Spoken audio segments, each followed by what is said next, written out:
Hello again, this is Steve with Super Dungeon Explorers Guild, continuing our video series, this time talking about the Super Dungeon Arcade gang cards.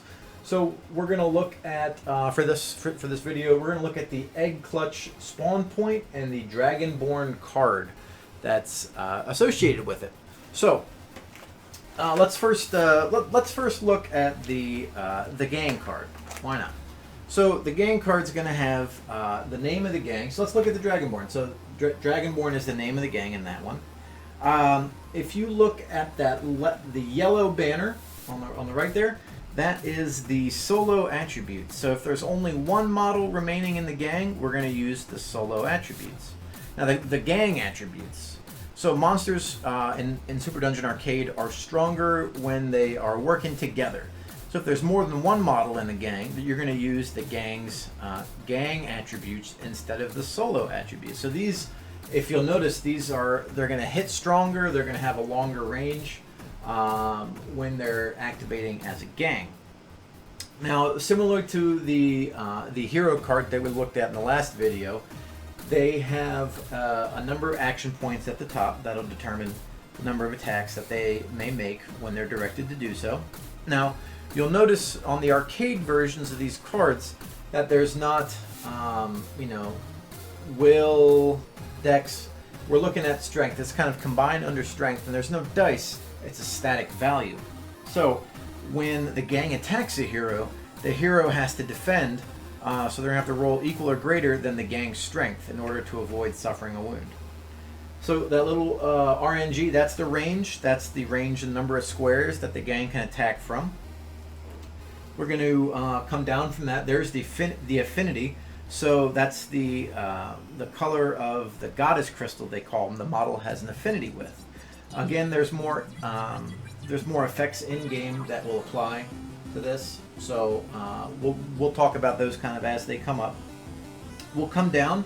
We're going to look at the Wormling, the Whelp, and the Hatchling. So the Wormling is actually the elite model in the gang. All range is always going to be drawn from the gang's elite. So the other models are kind of like ablative wounds, if you'll go with that reference. Now, there's a little D-pad that's going to determine the number of squares, just like for the heroes. There's hearts, just like for the heroes, and then armor. Again, you'll notice that it's a static value. This is what the heroes are going to be comparing against when they go to attack the models in the gang card. So let's see. Let's look at the Wormling, that Drake Elite. So any elite abilities and unique actions are going to be listed. So the Wormlings have Fly. They have a offensive action for Flame Burst, Burst 1. Again, red actions are offensive. They cause a wound. Blue actions are support actions and would not cause a wound. So if you look down, there's whelps and there's hatchlings. They say bonded.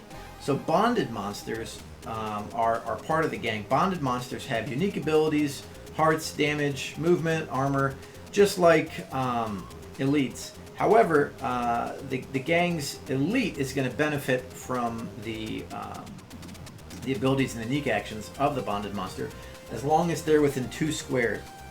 And they're going to have to be within 2 squares as well if the elite wants to pass off damage.